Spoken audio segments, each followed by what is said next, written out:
Last week, we took our beginning steps into dissecting the elements of the Final Fantasy franchise. And in the process, we discovered a host of crucial aspects: music, battle system, themes, etc. This week, we're going to shift gears and discuss why it's endured for so long.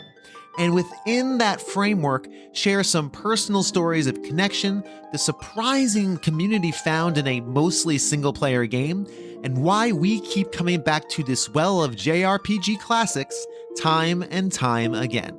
Quick intro, because we have a lot to cover, so it's time to load that last save, ensure an optimal loadout, and avoid game facts for hints as we dive into episode 95, a survey course into the Final Fantasy franchise, Part 2, Connections, Community, and Why We Keep Coming Back.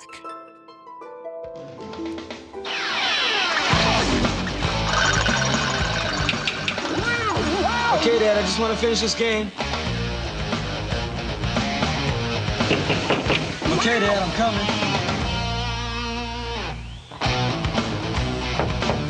Yeah, I'm almost at the end. What happened to summer?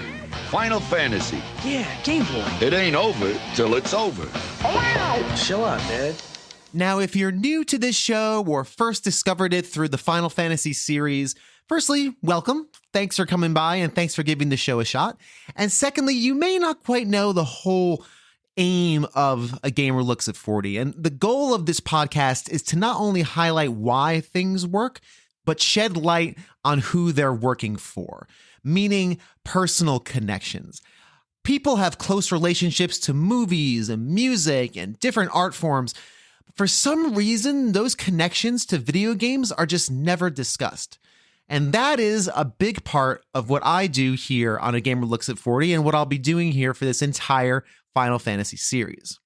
In that spirit, I figured I'd start with 3 really cool personal stories from friends who love Final Fantasy and why this series has lodged itself within their hearts and their memories. Starting us off is the Let's Play Princess, followed by Kyle of the RPG Podcast, and then Julian of the brand new Stage Select Podcast. So obviously Final Fantasy is something that means a lot to you. Why do you think it's meant so much to you as you've starting from 7 moving forward? It seems like it has a personal connection because you've played so many and you've really tried to explore the series. What about it connects with you personally? I think a part of it might go back to the Super Nintendo days, because I grew up with Square Enix. Not surprisingly enough with Chrono Trigger or Final Fantasy VI. Not even with Secret of Mana, but with Secret of Evermore.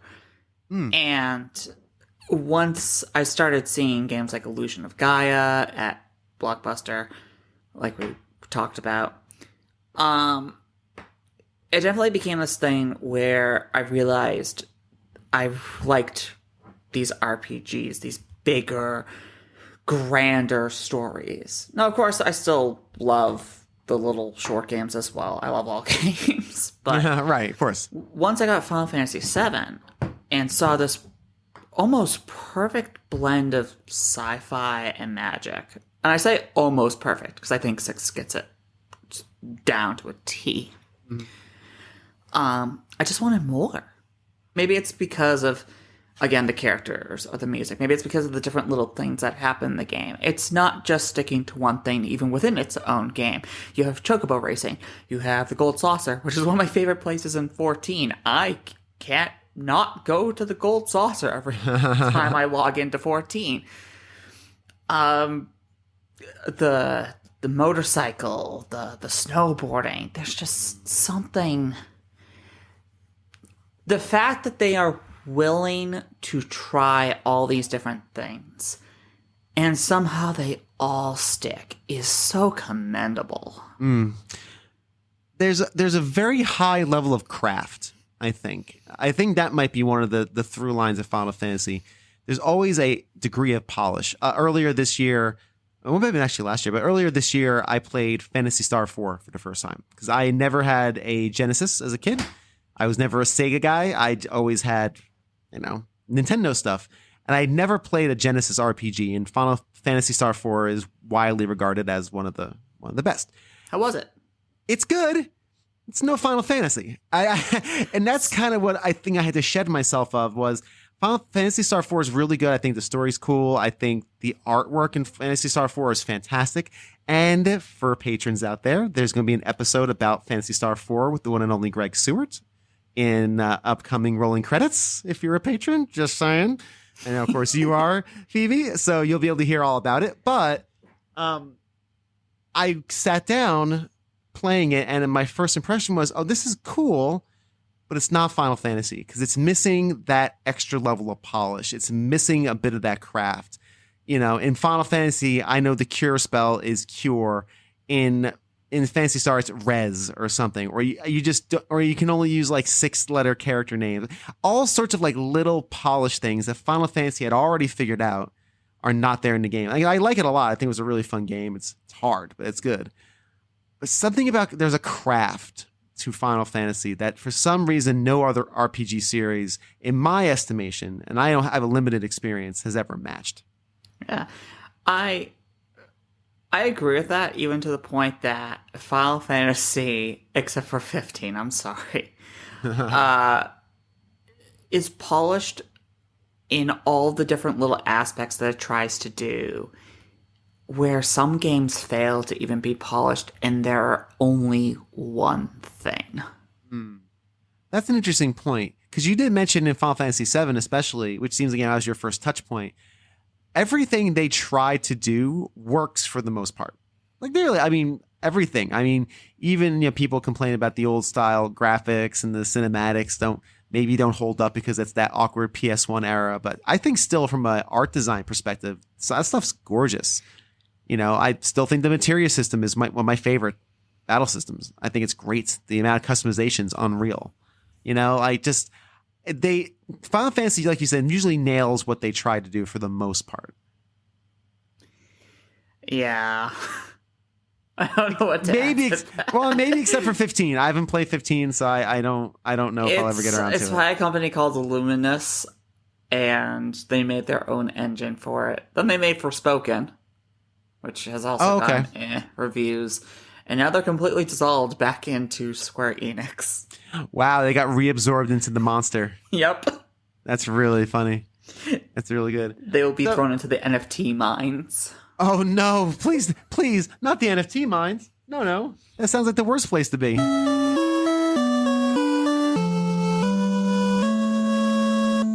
When you think about Final Fantasy, as far as story goes too, you did mention that story also is kind of important. It has to have some sort of connection to crystals and magic and summons. What do you find yourself gravitating towards most in your favorite Final Fantasies? What aspects do you find yourself in, the ones that you like the most or have the most experience or personal connection with? Like tactics, for example, is something obviously you have a huge connection with, and we'll talk about tactics. But what about those ones that are your favorites do you feel like you connect with the most? Boy, kind of hard to pin down because they're a little different in ways. I'd say tactics personally is because it's off the beaten path of the rest. Growing up for me, being kind of Midwestern and a very, Catholic area, not trying to be anti-Catholic, it's a bit of an anti-Catholic game, honestly. It kind of takes the whole Jesus aspect and throws it on its head, where their Jesus figure was a spy for the military and then becomes the evil deity at the end. And I'm not saying that doesn't happen in other games where, God is evil and all those things, but it was just a little different for a Final Fantasy game for me. So I really, gravitated towards that story growing up in that sort of realm. For the other games, 7, 6, 10, I'd say those are probably the best story-driven ones. It's really the characters that make it for me, seeing that, people develop along the way. You can even go as far as 4 and say with the Dark Dragoon Kain, where you find these twists and turns that a lot of games just didn't have back then. And it may have been, lack of data. You could only write so much on a 16-bit cartridge. But at the same time, they took the time to put it on there and really made it something that was a little unique in that time. So I really think that's kind of what always brings me back to the games, is finding something where you start with a character who's something, and then he grows or she grows into something more along the way with the cast of characters surrounding them. If you met somebody who never played a Final Fantasy game, maybe they're interested, where would you start them? What would your starting point be? I get this question a lot, and I always go with Final Fantasy X. Because I think graphically it looks modern enough. Like, even if you're playing like the original PlayStation 2 version, like, you're not going to be like, what am I looking at? Right? Like, they look like people. Everything is very readable. It has voice acting, so you're not being expected to read like the entirety of the dialogue, which can be a turnoff for some new players, especially in a day and age where everything is voiced. And it's also like one of the few dedicated turn-based systems where it straight up is like stops the game, lets you just make your choices, and then those play out. So it gives you all the time in the world to decide what you want to do. Where I think the active time battle system can be a little bit daunting for new players, where they're just trying to get to grips with these menus because you're not used to playing a video game that way. Right. Meanwhile, like, the enemies are just pummeling you because they're getting their turns. So it to me, it's just like the softest entry point.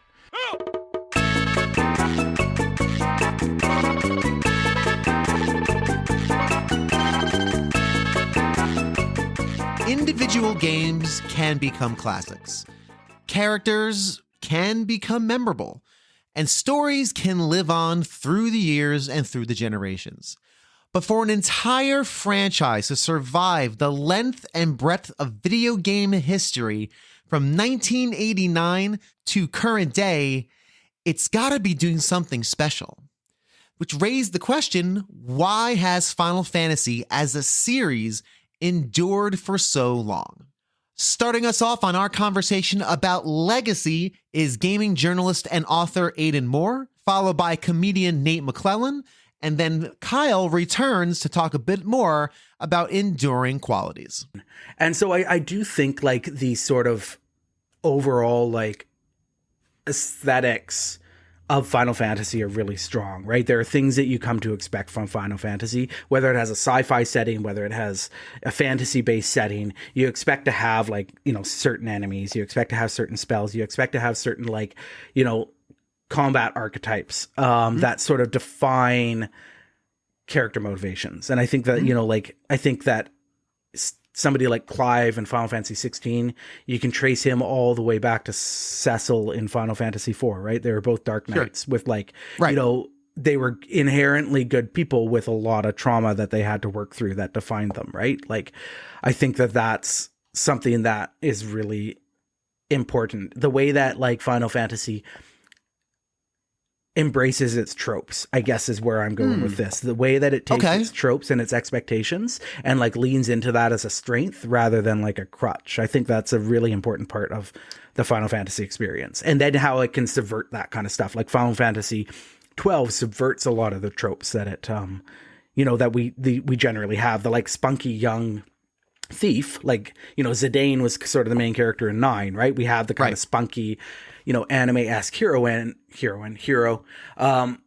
But in 12, he's like, he's sort of a passenger, right? And that's really interesting. And in that game, Ash is sort of the narrative catalyst that pushes things forward. And so like Final Fantasy can also like embrace those tropes and really lean into them, but then surprise you by subverting them. And I think that's sort of crucial for me to enjoy a Final Fantasy game. And part of why I didn't like Final Fantasy 12 is I think that it tried to like its version of subverting the some of these tropes or embracing them was to try to make them quote unquote gritty, mature. And it was like, okay, well, like, Cecil was really interesting, but what if he says a lot, right? Like what if you, right. you know, right. Yeah. And it's like, well, that's not any more interesting than Cecil in Final Fantasy IV. Absolutely What can you do to show me somebody who's actually more interesting than Cecil, or a different take on Cecil, right? Who is somebody who leans into and embraces the Dark Knight rather than like, you know, defeating him and becoming the paladin or whatever. When you think about Final Fantasy II, we kind of talked about some of the load-bearing ones and what makes a Final Fantasy. In your opinion, why do you think this series has endured for so long? I mean, it's been going since the mid-'80s at this point. We're talking, almost 40 years now? Yeah, gotta be. Almost 40. Why do you think it's endured for so long? You know, sorry, just to go back to one of your earlier questions, like what makes a Final Fantasy a Final Fantasy? And I guess I never pieced it together until now. There's a lot of humor in these games. Like the Opera House in 6, 7 has a lot of humor as well, just like with Barrett. Like I always thought it was funny, like anytime the little expletive swears would show up, you know, like covering up. And I don't know why, like that was just funny to me. Even in like 7 remake, there's little moments of humor, like when Cloud is dressed up as a girl in 7 remake, and Tifa goes, "Wait, is that Cloud?" And she's like, starts to say like, "Wow, you look really good." And he goes, "I know, nailed it. Moving on." You know, he's like, just don't talk about it. But I think it's endured so long because it has the ability to connect with almost anybody. You know, like you could sit down and show like someone, like if I showed like my mom Final Fantasy 16, and I was like, "This is what." Like, you know, video games look like nowadays. Like this is the spectacle. I think like she would be like, "Oh, this is cool," you know, like that's very impressive. And I think Square, I feel like they've always been kind of pushing the boundary of just like what they want to show players to get them in to a Final Fantasy game. Even with Final Fantasy 1, where Dragon Quest before it was first person battles, they said, "Nah, Final Fantasy, your characters are on the right, enemies are on the left," you know, and like they had they could have big sprite artwork for bosses, you know, and like see them from a different angle, and you can see your character move from right to left and like hit the enemy. So I feel like it's endured so long because Square doesn't rest on their laurels, you know, like they even Final Fantasy 1 to Final Fantasy 2, they didn't just take it wasn't Final Fantasy 1.5. They were like, "Hey, guess what?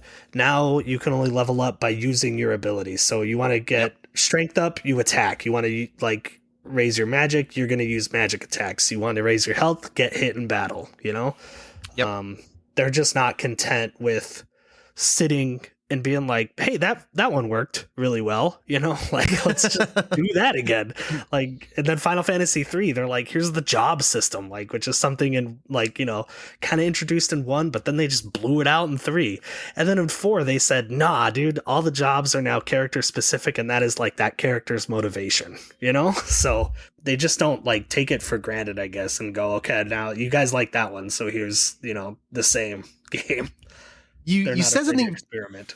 No, they really aren't, and they're not afraid to evolve either.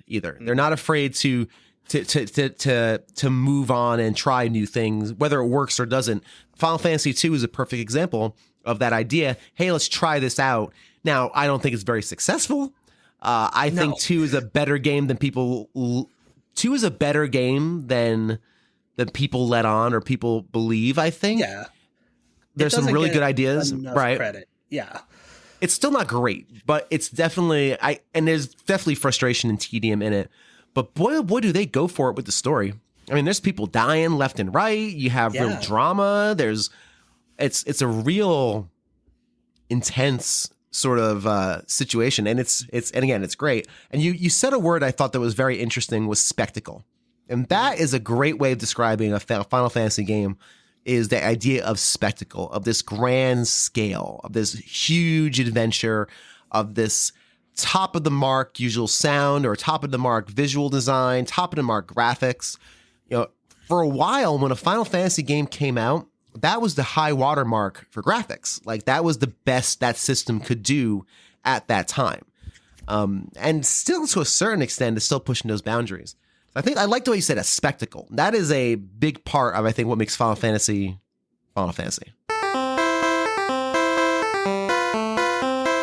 Why do you think the series has endured for as long as it has? Yeah, so I think one big thing with Final Fantasy that they do well, and I can't say that a lot of games do this, is they continually update what their games are, especially the battle systems. Trust me, I'm an old school JRPG fan. I really like turn-based. I like pressing X a million times to just get things done. But I'm pretty proud of Final Fantasy for saying, hey, we gotta do something new. These action games, these From games, they're really kind of selling really hot right now. We have to stay relevant, so now they're making a little bit more action-y RPGs. I think they actually made a really good strategy now that, I don't know if you've played 16, but 16 is very action RPG, whereas Final Fantasy VII Remake is still an action RPG, but has a lot of turn-based elements. So they've somewhat split the difference and are kind of going both routes in a new way, which is a really good idea, honestly. Yeah. So I think that's a really big reason why they've stuck around. Some other smaller stuff, I guess. Final Fantasy is just popular. A lot of gamers are millennials now. We grew up with it. It was really hard to find stuff in Blockbuster or Toys R Us RPG-wise that wasn't Final Fantasy, that was in stock back in the day. So it's one of those things where, like, Final Fantasy is almost the tissue of RPGs, or the Band-Aid of RPGs. It's just the standard. So you have that name behind it. And I think, even if you don't play a lot of RPGs or games like that, you know of Final Fantasy in the same way you know of Animal Crossing. It's just something that's knowledge to you. It's definitely become part of the culture, and in a very special way, but it's not as culture focused as like a Mario or Zelda, where, grandma knows about Mario and Zelda. It still retains some of its mystique and some of its allure while still being a tentpole franchise. And it's an event when a Final Fantasy game gets released. It's an event. And especially back in the PlayStation and PS2 days, when Final Fantasy X came out, it was everywhere. I mean, you could not escape it. 7 was the same way. 7 was, you could not escape I don't think GameStop or Electronics Boutique without a giant cardboard cutout of Cloud on the front of it. Like, you couldn't escape it. So even though I never had a PlayStation, I went the N64 route. I went Team Nintendo, and I didn't get a PlayStation. I was still immersed in that world. Do you remember that when it came out? When 7 came out, it was literally everywhere. I mean, it was inescapable. It felt like. That was really it. You couldn't go to a single game store where they didn't have at least 5 or 6 advertisements for it, and it was at the front of every little window. The strategy guides were everywhere as well. I mean, you had to have everything of it. That was really it. And I think I think what you said about it enduring because of innovation makes a lot of sense. I think that is true, because I think in Final Fantasy, the most recent large series I did was on Zelda. And Zelda and Final Fantasy, to me, have very similar pathways to relevance, because Zelda's always iterated. It's always tried something new. It's always questioned its core. And Final Fantasy is starting to do that. But even when we got to 7 and 8 in the PlayStation era, it was already trying to push the envelope, not just visually, but with its gameplay and its mechanics. It always tries to do something different. And I think that sense of adventure and evolution is really important, personally. It is. I mean, if you think about it, the first game is kind of just a D&D light system. And then they develop, now we're doing, you level up based on actions in 2. Now in 3, it's more equipment. Now in 4, we have characters. Now in 5, we have jobs. It's always been somewhat updated. It's never exactly the same.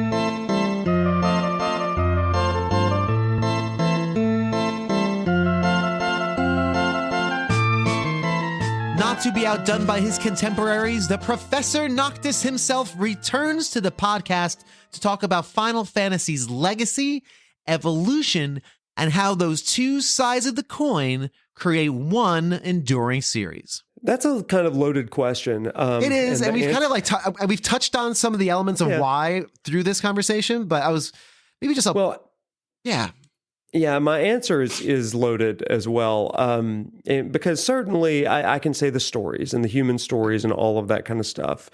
But my actual answer is they have adapted, evolved, and iterated.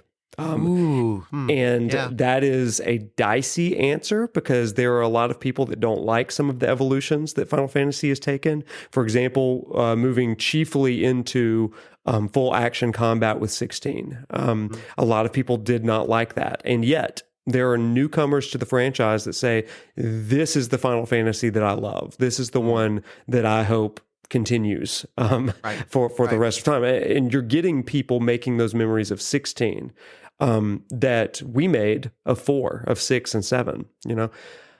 So their commitment to being the standard, not just in immersion and presentation, but also in gameplay and the way that they are going to adapt to modern sensibilities. You see the influence of games like Call of Duty, certainly, and developers said, we want to kind of capitalize on this Call of Duty stuff, and they made the corridor-driven Final Fantasy 13 game, which was reviled by those that loved open world world maps. But then in recent memory, people are starting to warm up to it as they do in the Final Fantasy cycle, right? You know, you hate it, and then you're like, it wasn't that bad. It wasn't that bad after all. But, you know, with 13, they tried something new, and now it's kind of paying off because it paved the way for 15, which did some things great and did some things really poorly in a lot of people's eyes. And then 16, which again kind of pushes that same thing. You never know what kind of game you're going to get when a Final Fantasy comes out. And that's a good thing and a bad thing. It's good because it's going to stay current. It's bad because you may isolate and ostracize some of your former fans. But that's kind of the game of iteration, I suppose. But that's why I think that it's endured. They have been committed to not telling the same story the same way, but to tell a very contextualized, in-time story. And I think the evolution is important. I think I personally, I don't mind when a series takes risks, because then it's up to me to decide if that's a risk for me or not for me. Exactly. Right? Thank you. And that's for me. I'm allowed to make that decision. And I respect the fact that Final Fantasy always is willing to try something different and try something new. Now, I played the demo for 16. I have not played it to completion yet. I'm going to for this series, but I got some time for that. I need to take a break because I kind of powered through the pixel remasters, and then I was like, all right, I got to take a break. Yeah, relatable. And I liked it okay. I liked the gameplay. I'm like, this is not my thing. I'm not a Devil May Cry guy. It's not my thing. But I respect the fact that they're trying new things because I think you have to. Like, you have to evolve. Like the franchises that last forever, like Zelda. Zelda is constantly iterating upon itself and making new advancements and trying new things. And like you said, sometimes people just don't like it, but it can't stay stagnant, because if it did stay stagnant, it wouldn't be around anymore. I don't think. No, that's exactly right. And I think Zelda is such a great example of that, because they broke their formula with A Link to the Past to a degree. I mean, they broke it really with Zelda 2, going from a top-down to a side-scroller in dungeons. And then going to a little bit more classic, but you've got 3 dungeons, kind of a midpoint, and then 6 or so dungeons after that. And they kept with that for a long time. And then to bring in Breath of the Wild is like, what in the world are we doing? And yet there's still that same, like I said earlier, element of Zelda, even though the properties have been shifted around and interchanged. To that point, I actually think that Tears of the Kingdom does a better job of hearkening back to the old games than Breath of the Wild does, even though I think Breath of the Wild will be remembered more fondly than Tears. Though I prefer Tears, personally. Okay. Tears came out just when I was finishing up the Zelda, and I'm like, I need a you're done. At least. I can't imagine. I spent 6 months in the Zelda world, and I love Zelda, so it was not a bad thing to be. But sometimes, you eat too many brownies. Kind of sick of brownies after a point. You gotta totally understand. And listen, like, so I gotta get to Tears at some point. I had just replayed Breath of the Wild before Tears had come out, and I mean, I put probably another 80 hours into it on my second playthrough, and then Tears comes out, and I was like, am I really going to stick with this? Man, 250 hours later, I was like, I just want more, and I didn't even do everything. I'm like, I got to put this down because there's other games. I've got to like do some content and work for a living. So that's why I'm excited to do Final Fantasy after Zelda, because there are a lot of through lines there's some similarities between the two. Yeah. Especially when it comes to that evolution and that constant idea of, hey, let's try something different, try something new, and see if it sticks. And sometimes it works, and sometimes it's less successful or more successful. But you got to take those risks, and I think they take those risks well, and while keeping some of those core elements. Boy, that's what I love about this series. And the fact that within a year's span, we got Final Fantasy 16.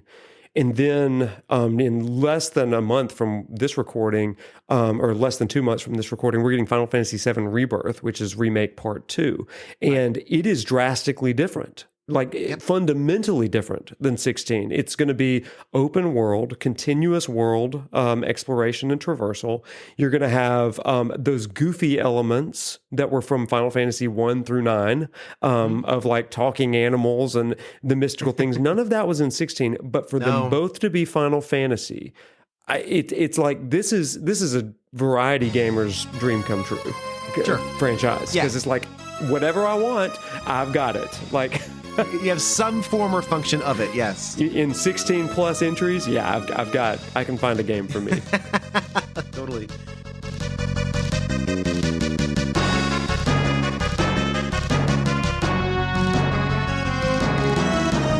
Just wanted to take one moment to thank my wonderful patrons for their financial support and backing.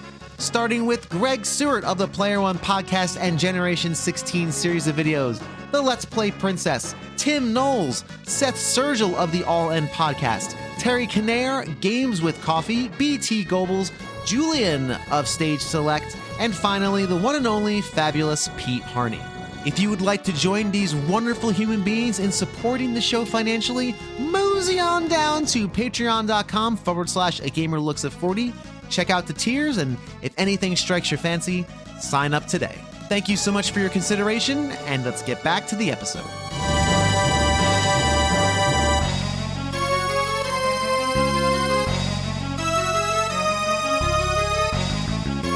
Every time a Final Fantasy game comes out to the public, it's not just a release, it's an event. Twitter/X is flooded with hashtags, the message boards are going crazy, and everybody with a YouTube channel or Twitch stream is broadcasting the game. It gets everywhere. So why do we keep coming back? It's one thing for a franchise to keep going, even if it's just treading water. I'm looking at you, game, I'm not going to say. Fill in your own blank on that one. But Final Fantasy, for some reason, continues to draw the attention of the fans that have loved it for either a year, 5 years, or their entire lives. In this section, we discuss why we keep coming back to this video game well.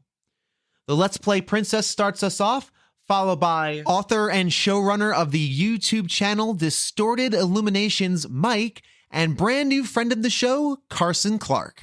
Interesting. So I've done a lot of these. You've gone through a lot. So my question. Problem.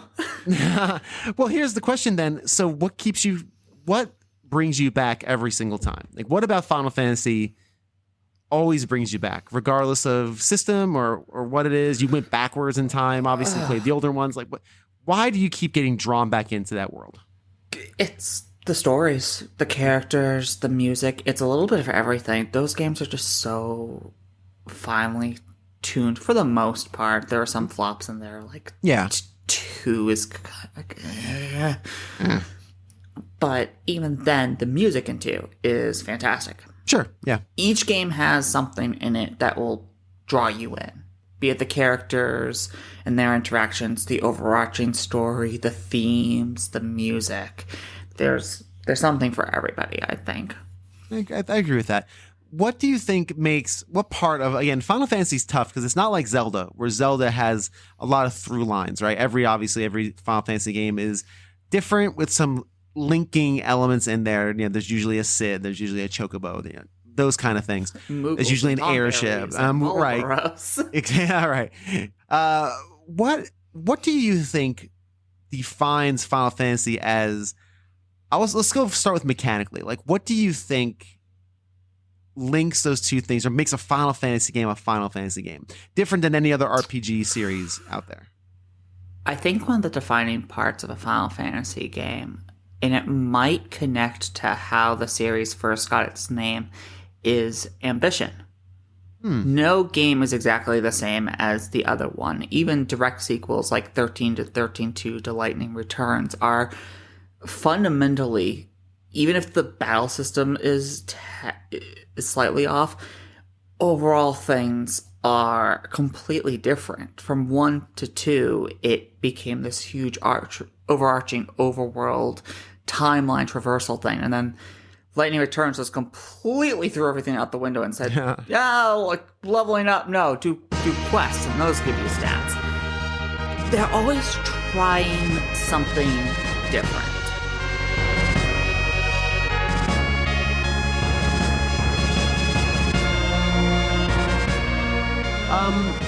So what about Final Fantasy for you has kept it interesting and kept you engaged in this franchise as a whole? Even though the games are so different, they're so varied, what about it keeps you coming back for more? That's a weird one to describe because I think Final Fantasy, and when you compare it to just about any other RPG franchise, there's something about it that's fundamentally different. This is going to sound a little cold to Square Enix when I say this, but after Final Fantasy 1, I think that's when they realized they could just put stuff out under the name Final Fantasy, and it was going to get eyes. Sure. Because you look at Final Fantasy 1 to Final Fantasy 2. Mm-hmm. If you didn't call Final Fantasy 2 Final Fantasy 2 at the time, I don't think anyone would have thought it was intended to be a sequel of the same franchise as the first game. So on one hand, I think that's one reason as a series it's become so engaging is, again, it's so varied. There's so many different things about it. But I think that also kind of created some weird views on the series. Because it's one of those things, I don't know how much you saw like online discourse from like the switch from the Super Nintendo to the PS1, or from the PS1 games to the PS2. But you saw a lot of people talk about like from going from the Super Nintendo to the PlayStation era. People were like, this feels like an entirely different series now. Okay, well, what makes this a different series? I mean, in a lot of ways, going from the NES to the SNES era, there was just as much difference between those two as going from the Super Nintendo to the PlayStation. What changed was Sakaguchi wasn't like a core part of the development team anymore. So you had a series where the only like real glue binding all the games together was they were directed by Sakaguchi. And as you know, most directors that get very prominent, they have a certain feel to the work they do. So that's what changed going from the Super Nintendo to the PlayStation. And it's also probably why a lot of people played 9 and felt like those older games because Sakaguchi was back. So it's kind of weird to sit here and judge Final Fantasy as a series because of these things.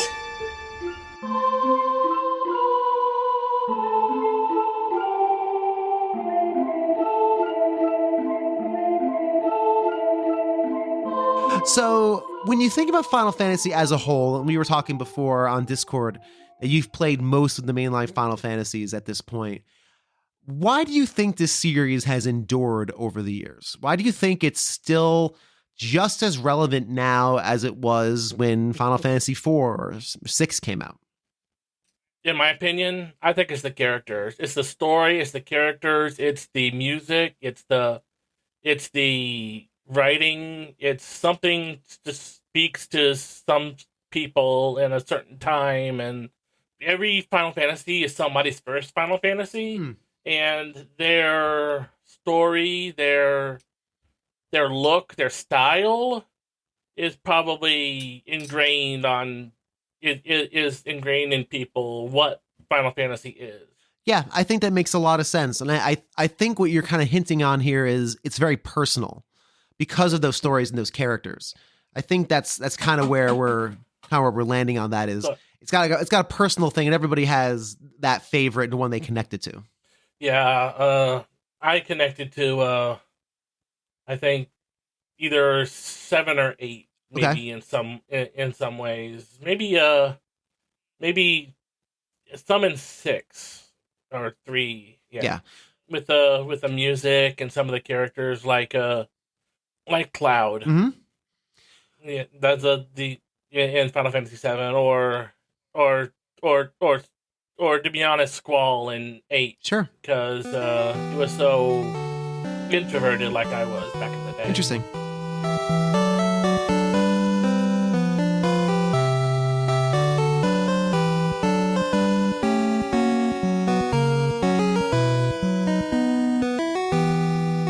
Not to be outdone by his contemporaries, Julian returns to talk about Final Fantasy's visual style and why it continues to maintain an audience throughout the years.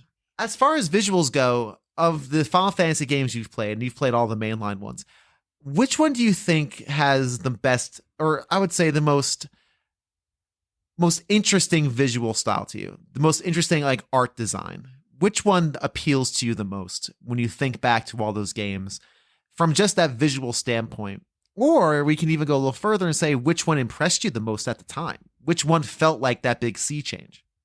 Oh, well, that's really, that kind of would change every time a new one came out for me. Like, it was kind of always raising the bar, especially once 7 hits, because 7, and I've got some issues with 7 that we'll get into way later. But but one of the things about 7 is that even at the time, it felt like, because in that era, like the indie movie had started to ascend, like Tarantino and stuff like that, where that was like a thing. And I remembered thinking at the time that Final Fantasy 7 felt like an indie like movie director got money and all of a sudden got to do like a big like big budget, like summer blockbuster thing. And, but that, I think also then that became Final Fantasy from that point on, right? Like they were constantly having to one up that, and they did it. I'm not saying that they didn't succeed, but I would definitely say like, every time a Final Fantasy game comes out, that's like the best thing I've ever seen. Right. But artistically, it's gotta be either 6 or 10 for me. Yeah. I really like the overall like design aesthetics of 10, like Tetsuya Nomura art, or like designs notwithstanding, like like I've got some bones to pick with him, but as far as like it's this very tropical setting, and I like the design of the religious faction in there, and the machinery of the Albed and stuff like that. Like, I think Final Fantasy X's it was like the first one where the world felt like its own thing. I guess 7 has that as well, but I think 10 really felt like this very cohesive unit. But then 6 is just like head to toe gorgeous, like really like jaw dropping for the time and the capabilities of the system. And I can still go back and play like the original Super Nintendo version and be wowed. Yeah. I'm just like, oh man, I can't believe they pulled that off on here. That's amazing. You mentioned a lot of different elements of Final Fantasy that I think are really important as a series, as series touch points. I think one of them, though, that you mentioned and that Square also mentioned is beauty. Yes. For as long as I've remembered, and this may have tailed off recently with the advent of kind of graphics and visuals catching up, but Final Fantasy games were always like the high point of graphical fidelity. When a Final Fantasy game came out, that was the high watermark for a long time. I think even maybe up until like 12, maybe not so much 13, because 13, everything was starting to kind of catch up to it. No, I would put 13 in there as well. Like, yeah. I think when 13 came out, as long as you weren't playing the Xbox 360 version, which had some issues with the port, but yeah, on the PlayStation 3, it was kind of unmatched when that hit.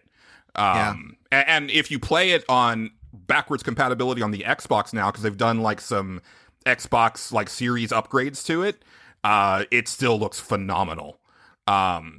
I think 15 might have been kind of like par for the course with everything else that was around at the time. Like, it still looked great, but I don't think that it was like, you know, like knock your pants off like previous iterations have. But I think that was only because everything else was looking so good at the time. Like, you know, and I think even 16, well, I don't know. Some of that stuff, like the spectacle of it, like just the size and scale of some of the stuff I've seen. Is mind blowing, but you know, the fidelity I think of the actual character models is, you know, I guess that's the only bad thing about how far we've come with graphics. And I was talking about this on my show with Unreal Engine 5, is that we're getting to the point where you can just straight up do photorealism, and that's great. And I think that works fine for certain games, but I hope that we get like a few years of everybody trying to do photorealism and then saying, okay, what else can we do with this? And then just because I'm sure you'll ask this later on, and so I don't want to like get ahead of myself, but like one of the things that I've always wanted for Final Fantasy as a series is their Wind Waker moment. I want a game that looks like Amano's art was taken right off of the page, and that's the characters. Like, that's what I want to see. Yeah, that would be so interesting.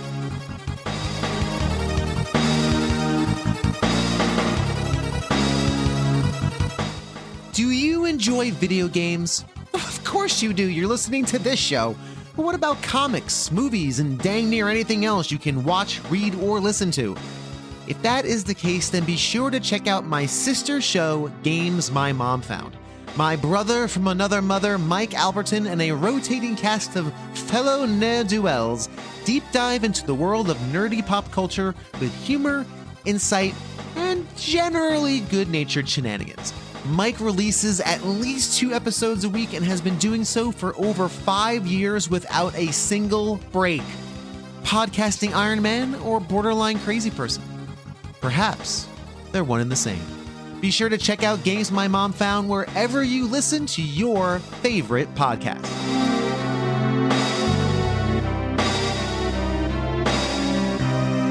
As we start to steer the ship into the port of this 2-part Final Fantasy episode, it's time to rein in all the other stuff that I talked about with guests that don't quite fit anywhere else.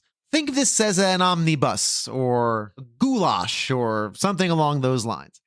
Nate returns to talk about the transition from turn-based to action RPG. Julian shares some good old-fashioned religious panic. And Josh from the Still Loading podcast discusses an amazing series he does on his show that you just simply have to hear to believe. Well, it's one of those where when you see it for the first time, it's very impressive. It's got this, big visual style. It's a very impressive game. So it's not surprising you saw it and you're like, oh man, I gotta get my hands in this and dive into it. What was how was that going from like more of an action gamer to someone who played like action games of the day, racing games, games where you had like an immediate agency, I guess you could say, like at full control, to a game that's this turn-based RPG, lots of reading. Like how was that for you?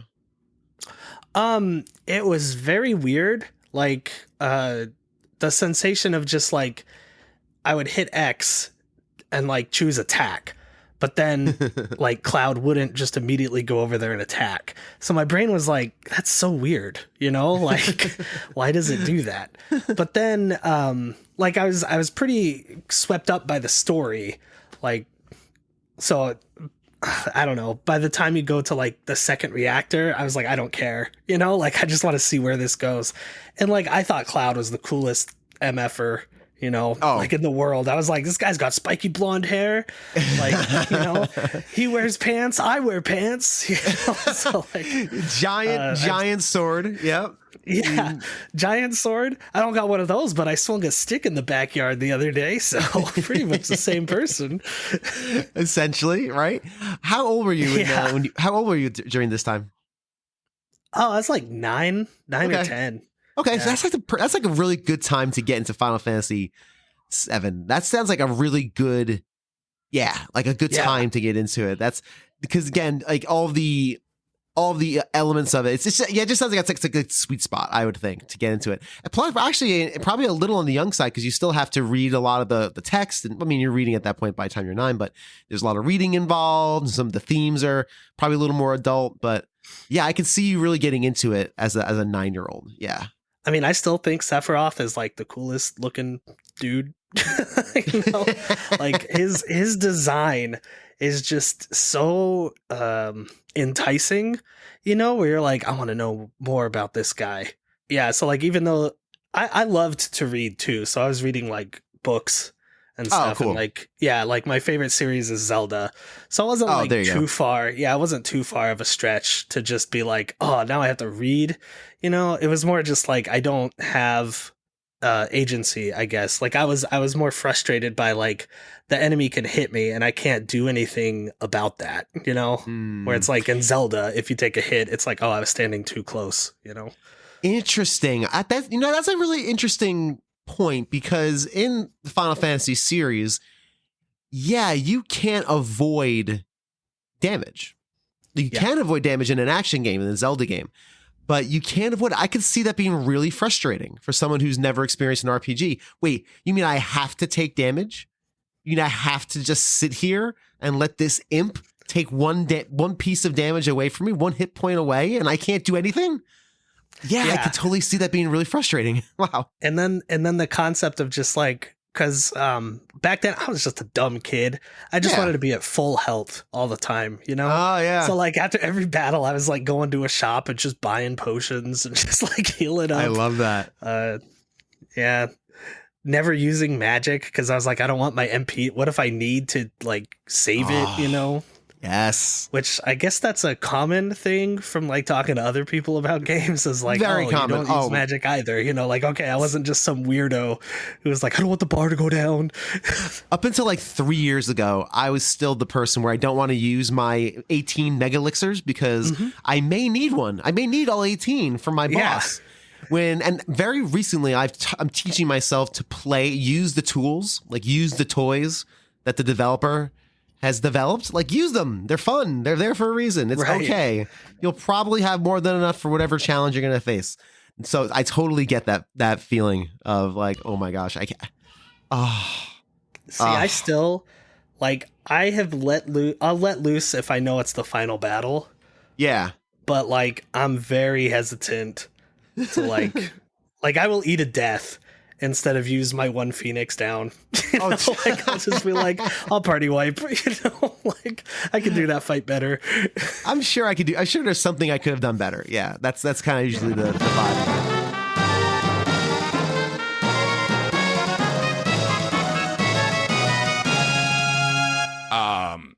And honestly, now that I've recently played through 1 through 3, and I don't want to get too far ahead, but they are very much the building blocks of Final Fantasy. And the culmination is 4.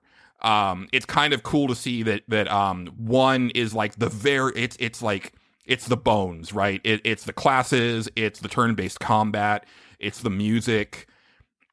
Some of the monsters, there's a handful of the monsters in there, but that's about it. And then 2 is like, we're going to tell this big sweeping story with characters, and it's going to get dark. There's going to be like some really bad things that happen in this game. Yeah. And then 3 is like, we're also going to, but 2 was too mean.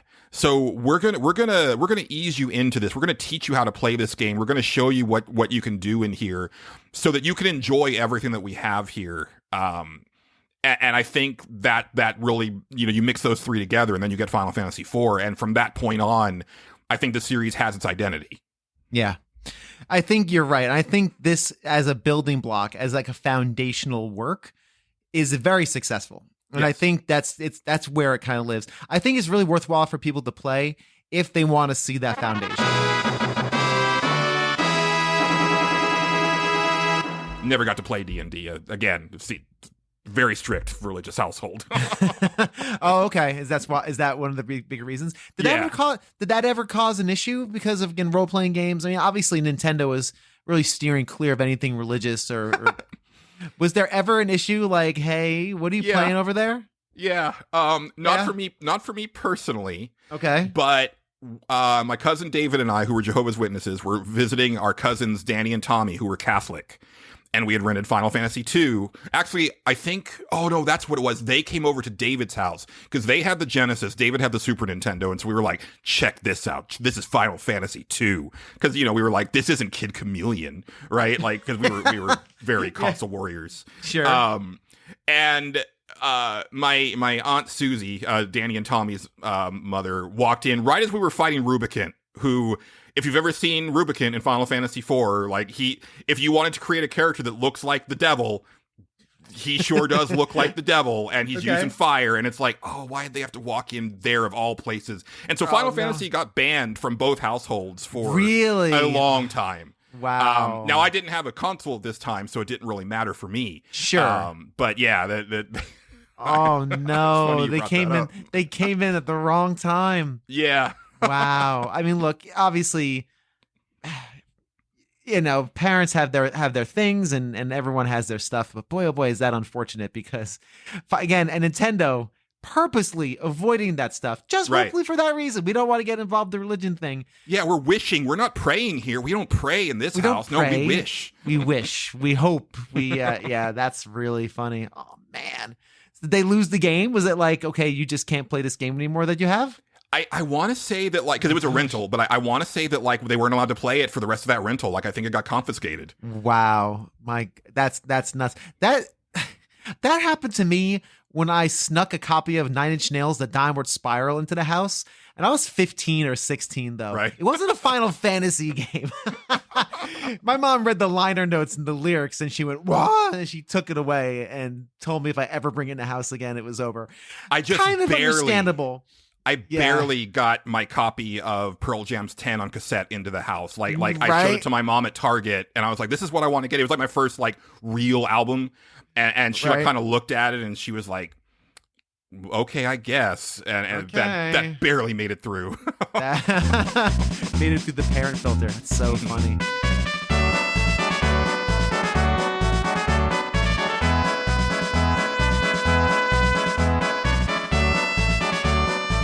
So I came up with the idea. I'm a huge James Bond fan, and this ties in with Final Fantasy, I promise, where one of my favorite podcasts is the James Bonding podcast with Matt Gorley and Matt Myra, and they always get a bunch of their friends on the show. And they did a series of episodes called the James Bond Fantasy Draft, where their idea was to take all the elements from the existing Bond movies and try to draft the ideal James Bond movie. So which Bond are you going to get? Do you want to have Roger Moore as your Bond, or do you want to have Sean Connery or Pierce Brosnan, or, things like that? So taking that same idea, I was like, well, how can I like this idea of doing a fantasy draft for things that aren't sports. So what could I do for video games? And I thought, what's varied enough is Final Fantasy. And it also kind of it doesn't really roll off the tongue, but fantasy draft, Final Fantasy, it kind of all works out really well. Yeah, that's actually a really good idea. I like that. So I don't, how can I put this? I love Final Fantasy, and the ones that we're going to be talking about the most tonight are the ones that I love the most, but I wouldn't consider myself an expert. Lover, not an expert. And I get 4 other people on who, maybe I wouldn't say experts, but they're 4 other people, not me, and they're the ones doing the drafting, and I'm pretty much the commissioner. I'm the one organizing everything. And so there was a total, when we did the first one, there was 15 categories, and now there's 16. So we do one for every mainline Final Fantasy.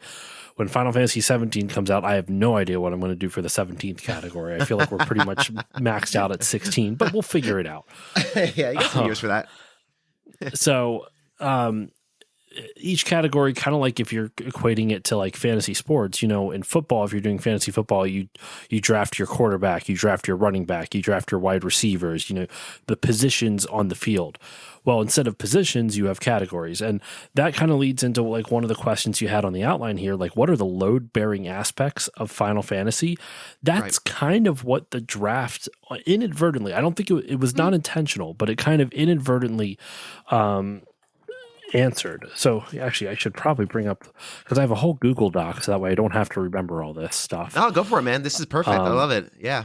Yeah, give me like 2 seconds. Yeah, go for it. I'd love to.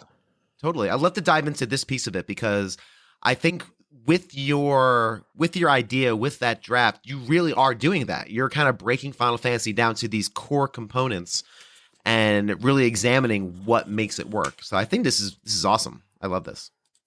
So the categories that we had, there was four of the 16 categories were party members, because that's a classic Final Fantasy thing. So there's 4 party members. There is a main villain, a secondary villain, an ultra boss, a battle system, a world/setting, console, because we couldn't really determine like graphic style, because if you do 16-bit, Final Fantasy 4 looks very different than Final Fantasy 6. There's a pretty big graphical update.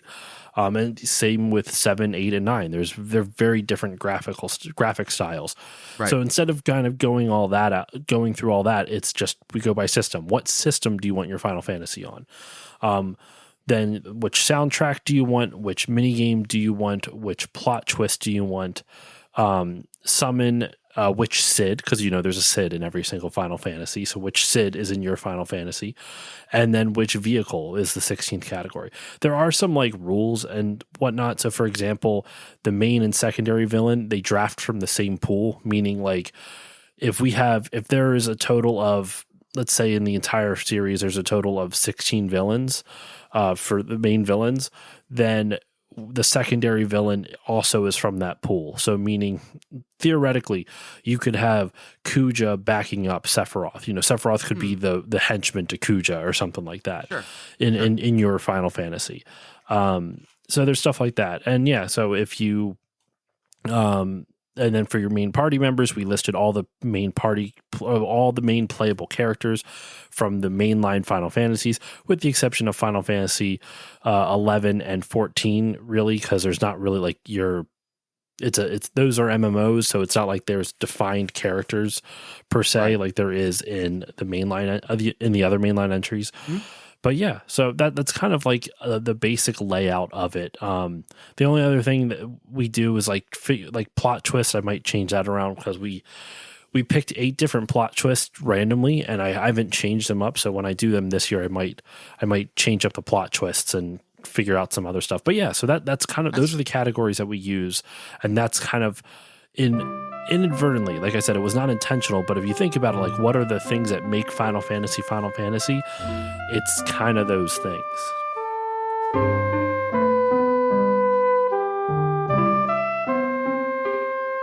Now, when I first outlined the interviews for this Final Fantasy series, I had subjects in mind. I had thoughts about what I wanted to ask my guests, what I wanted to cover in a loose structure. But what I love about doing this show is I sometimes get the unexpected. Sometimes the conversation drifts into topics I didn't even know were pertinent to the game or series that I'm discussing. In this situation, I had no idea how much community factored into the early Final Fantasy games. Now, I'm not talking about Final Fantasy 11 and 14, the MMOs, right? Obviously, those are built on communities. But I'm talking about the early days, connections that were made with people in these largely single-player games. I was astonished that I got even a couple of conversations about this, let alone 6. Starting us off to talk about the friends made along the way is Games with Coffee, followed by podcaster and journalist Mekel Kasanova, and followed still by Josh from Still Loading Podcast. So it sounds like you played a lot of Final Fantasy, especially 7 with your brother. Was that a bonding experience for you with you and your brother? Did you play a lot of games together before that, or was this one of the first ones you really connected with together? Well, me and my brother, we had a very tenuous relationship growing up. Okay. He was the favorite child, and I was the continual screw up. So, I'm joking, bro. I love you, man. I love you. But yeah, no, I mean, Final Fantasy VII was one of the first games the two of us kind of played. He actually, it's funny too, because he actually got more into Final Fantasy than I did back in the days. But it wasn't until, I guess, I started playing Final Fantasy X that 7 and 10, and spoilers, they're interconnected between the two. According to Tetsuya I think it was Tetsuya Nomura who said that there's an interconnectedness between 7 and 10. I'm not sure. Again, don't quote me on that. That's fine. But but it wasn't until after 10, after I played 10, I was like, okay, yeah, that's it. Final Fantasy's my jam. That's on. Game over right there. That was it. So 10 was the one that really, like, 7 obviously you fell in love with, and you played 8, and then you were really dabbling. But then after 10 was that was the one that really cemented it as, oh boy, this is now officially my jam. I need to now just eat all of this stuff now.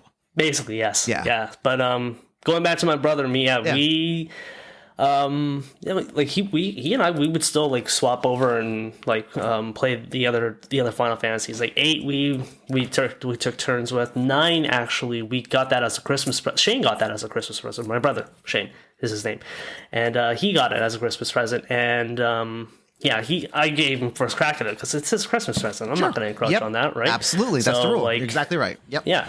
So he got a stab at it, and then I took my turn with it as well too, and so like the two of us growing up, it's like we were kind of at odds with each other at times, but it was through Final Fantasy VII, again going back to that we both kind of bonded.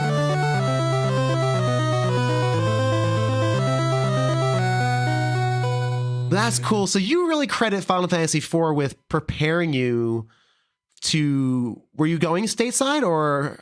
Yeah. So eventually, like, we ended up moving to, because my dad's originally from Memphis, Tennessee. Okay. And so he was in the Air Force, and I ended up with my siblings and my mom. We ended up, because my mom's from Samoa, small village you guys have probably never heard of, called Satupatea. It's very small, but it is what it is. And we left there, went to the U.S., complete culture shock. I'm over here like, I'm like, I don't, and especially I'm mixed. So I'm Hawaiian, Samoan, Dominican, and Black. And like going there, I didn't fit in with anybody because they didn't know. They're like, Samoan, like, what where is that?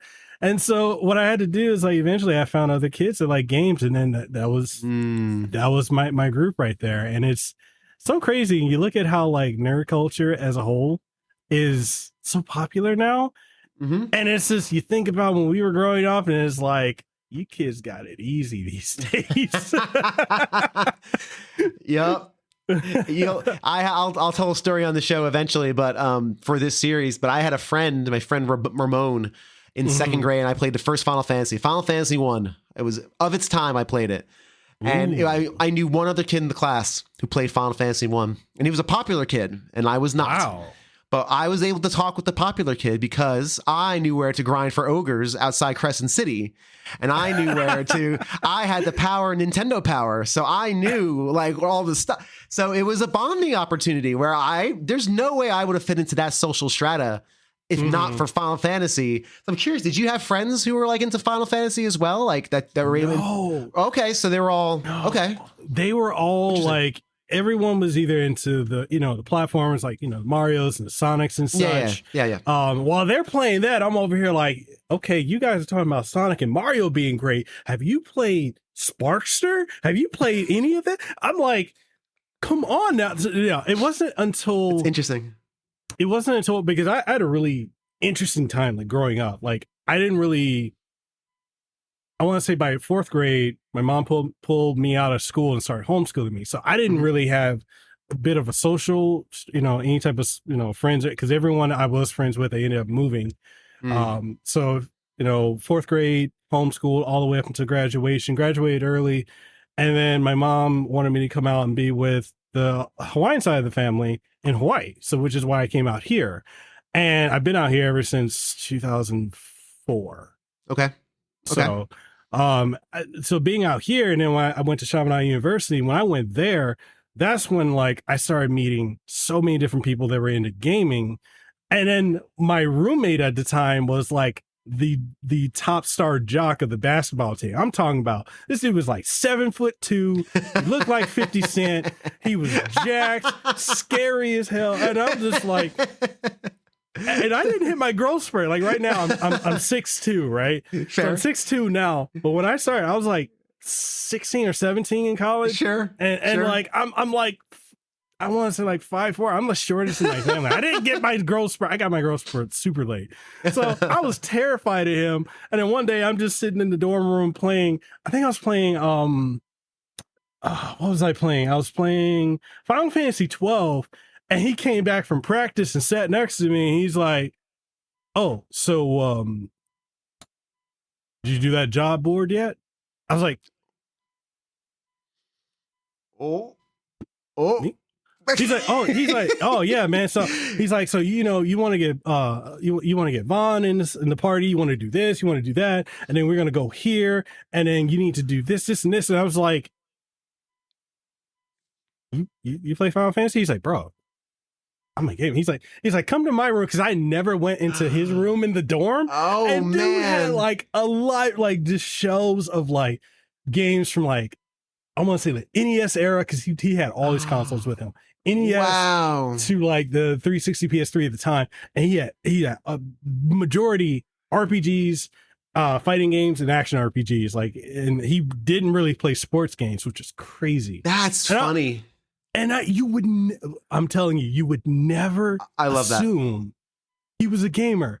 He looks so big and scary and intimidating. And then like, it's so goes to crazy. show, man. For real. Like, and I wasn't popular. I was the unpopular kid at college, and he was popular, but because I started hanging out with him, like, like if anyone mess with me, I'd be like, here, my phone. Like, "Hey, Kelly, can you come to the cafeteria right now?" Because he's like, "All right, I got you, bro. I'm coming down." And then he's like, "So what you doing to my little bro over here?" Oh boy. I'm over here behind him like, "What you gonna do?" I love that. I subscribe to that to this day. I just know people who know people. I don't have to be the person who knows the thing. I got to know the people who know the thing. You see, I need those numbers in my phone. That is so great. I love that story. You never know, right? You never know. And never know. That's cool. That is so cool. You're getting Final Fantasy 12 tips from the literally the most popular person on campus, and yet no idea. It was crazy. That's. Are you still in contact with him today? Like, do you still? Yeah. We cool. Catch up like a couple times every year. Nice. And it's like he brings it up. He's like, "Bro, it's been like," he's like, "It's been like 20 years since we started college," and I'm like, "Don't remind me of that." I don't want to know. I don't want to know that. I don't want to know.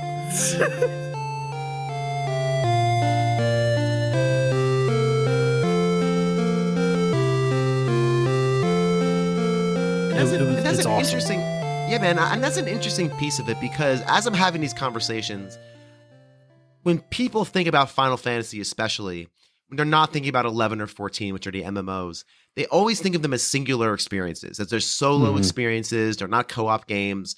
But I am hearing so many stories of people connecting over these solo experiences. Like you just said, you bringing your memory card over to your friend's house and you have these funny moments where you're playing the game together.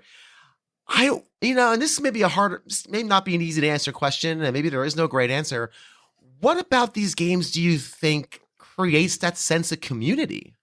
Because on its face, it shouldn't. It's not co-op. It's not GoldenEye or Mario Kart where you're playing with your friends and messing around.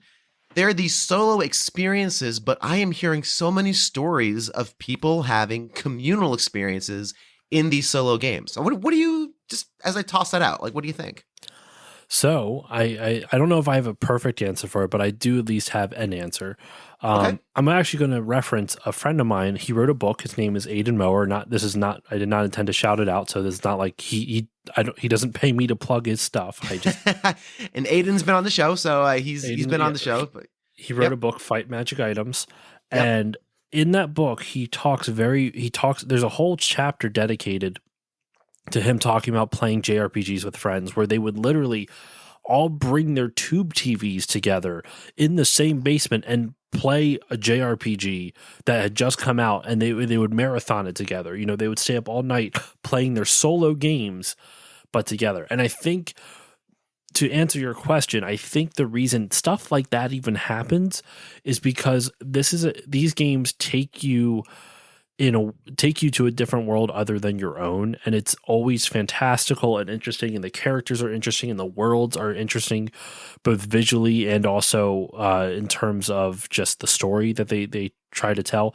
Like, one of the things Final Fantasy is synonymous with are good stories, whether they hold up now or not, but like, people still talk about Final Fantasy VI. People still talk about Final Fantasy VII. Obviously, because the remake series is coming out. But even so, people remember the stories from Final Fantasy VII, 6, 4, even 4. I remember a lot of people, like, especially a little bit older than me, that's like their game where they kind of like what 7 was to me, with realizing like, oh, you can have a story like this. That's what 4 was to to people just a couple years older than me. And so I feel like it becomes this communal thing, because when you and your friends get into it at the same time, then you meet. It's almost like watching a TV show at your own homes, and then the next day you go into school and you're like, yo, did you see this? Could you believe this happened? Blah, blah, blah. It becomes this communal thing, whether you're there with each other or not, because you're reporting back to each other the next day. It's a group of friends who all have a shared interest, who report back to each other the next day to see, like, how far did you get? What did you see? Like, what things are you trying out? Oh, that works really well against these enemies. Okay, I'll have to try that out next time. So it kind of is a bit of that playground experience that people always talk about back with like older NES games and stuff like that, you know, sure. Learning the different secrets. It's a little bit of that, I would say. I think that's where the communal experience comes from. And also, like, there's a reason why people listen to gaming podcasts. When you get that hooked on something and you have that much of an emotional connection to it, you want to meet other people who are equally emotional about this thing you love, or have the same sense of enjoyment that you do.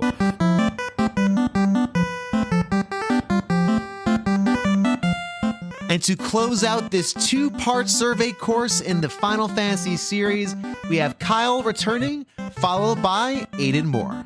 Speaking of Final Fantasy 1 and the early ones, when did you play those for the first time? The early, 1, 2, and 3?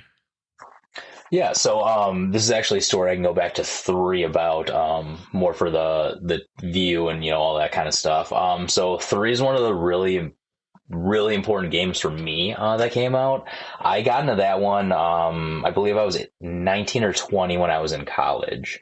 So that game specifically was the one that got me into wanting to beat every mainline Final Fantasy game.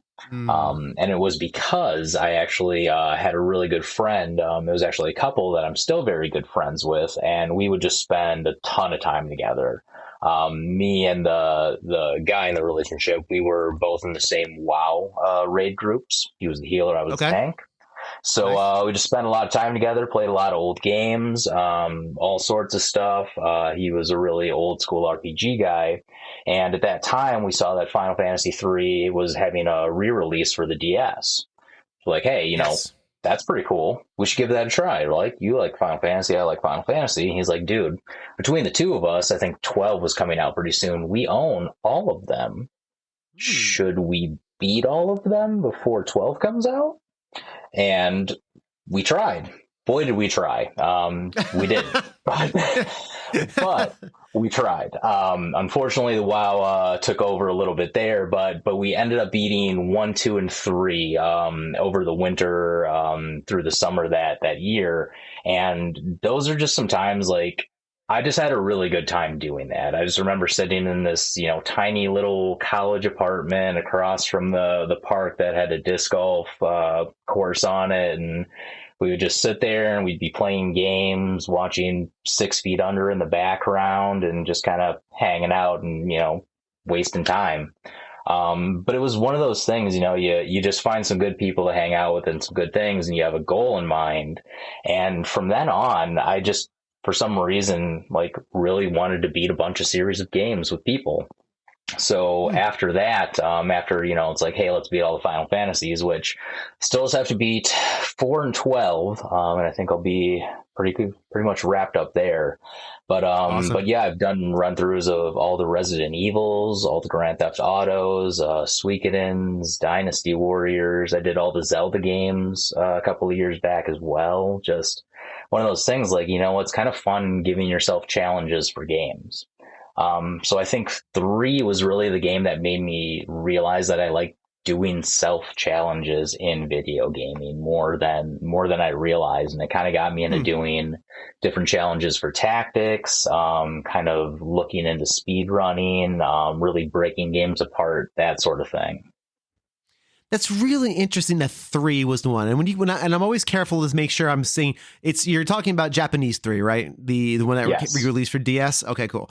So Yep. you're talking about that. The one I played when I played Final Fantasy 3 that re-released on DS, I couldn't stand it. I was like, and I love Final Fantasy. And I was like, this one I'm just going to skip. And I only played it recently on the remasters, for this show actually.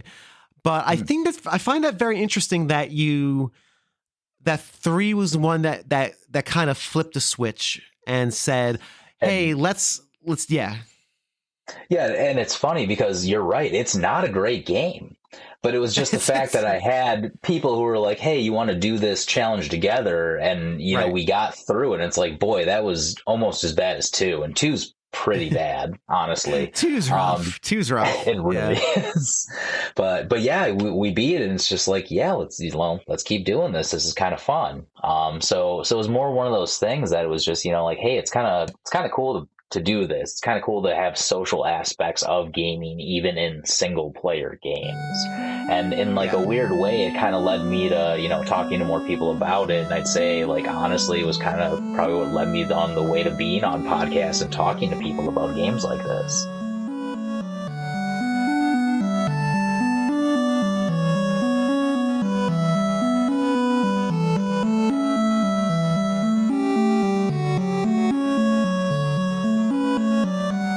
Are you still friends with anyone in that old Final Fantasy crew? The people that you were, still close to them?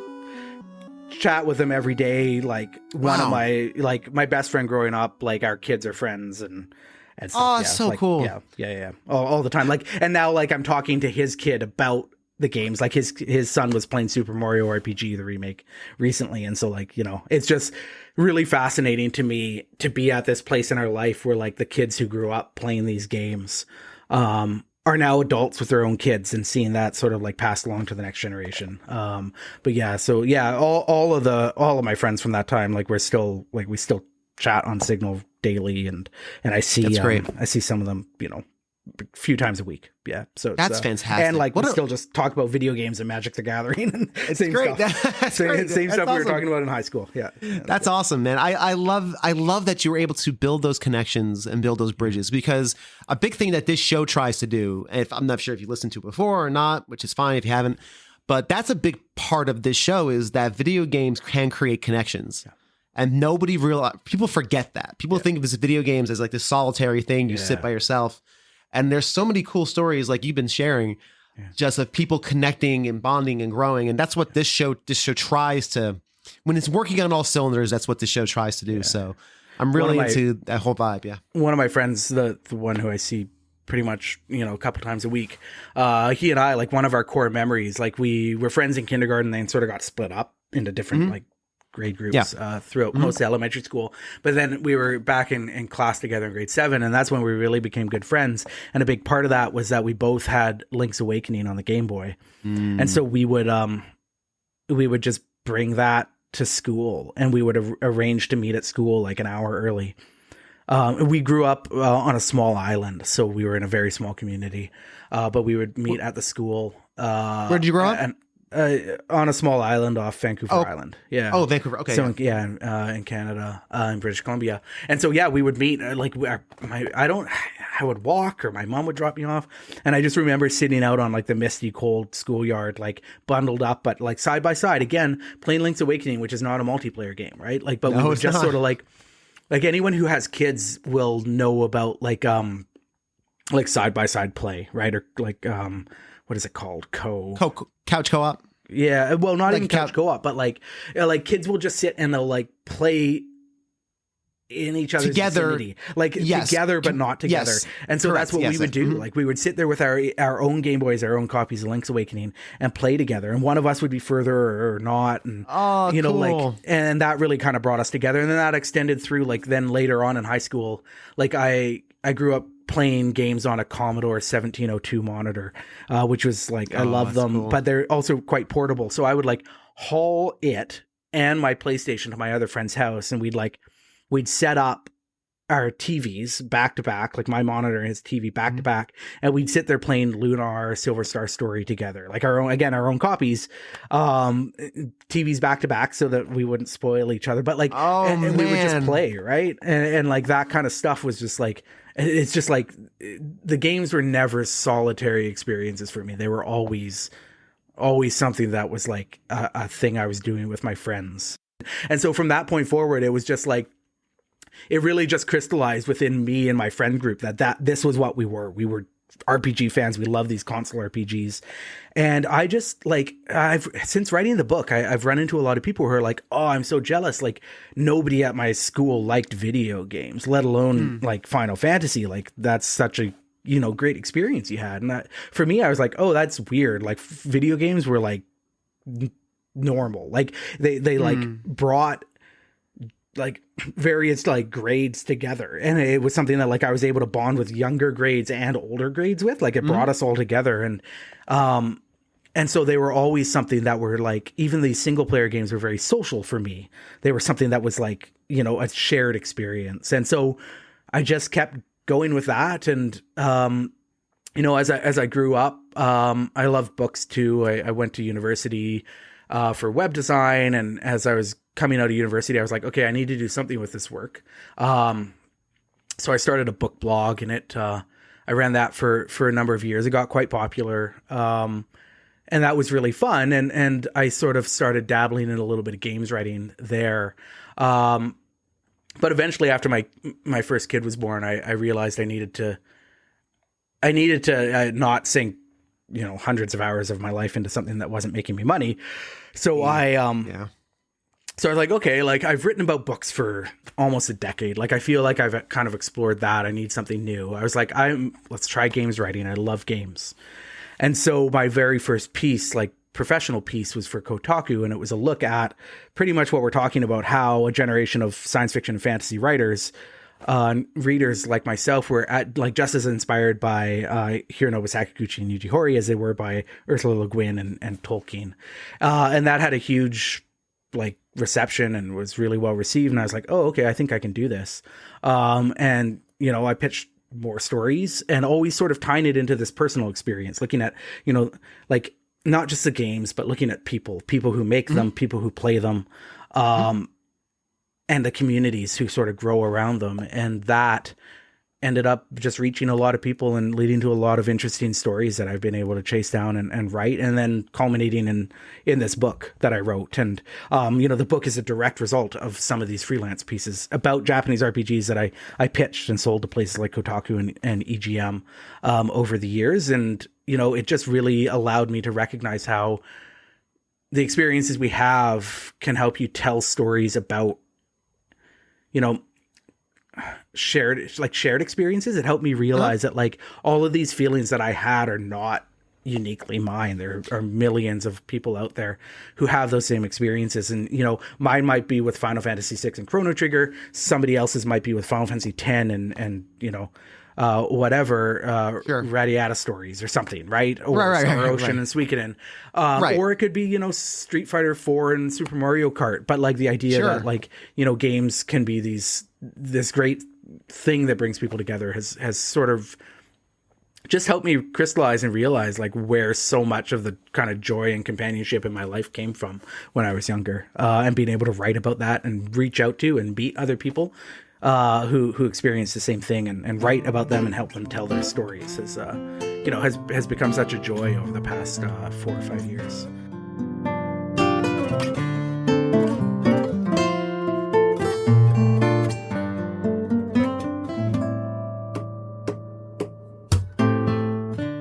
And that just about does it for this edition of A Gamer Looks at 40. Next week, I'll be releasing a Tales from the Bargain Bin episode, and then the week after that, I have an awesome interview that I have been dying to release, and I keep pushing up the schedule because I'm just that stoked about it appearing. I'm not going to announce who it is. I don't want to overhype it, but I'll give you guys a hint. It has something to do with Final Fantasy music. Orchestral music. That's it. That's all I'm saying. That's all I'm saying. Be sure to come back in 2 weeks to check that out. And then after that, we're jumping into the games themselves. Thank you so much for checking out this edition of A Gamer Looks at 40. If you like what you heard, tell a friend, tell a neighbor, tell that person across the street you haven't talked to in years. If they dig games, I think they will dig this show and all of the fun nostalgia that we discuss. Be sure to check out agamerlooksat4040.com for everything related to the show, including links to my socials, full series playlist, and a whole lot more. And be sure to give me a rating or a review on your pod player of choice. Help boost the signal and get this show out to more people. More people listening means more stories to share, and that's just a win-win for everybody involved.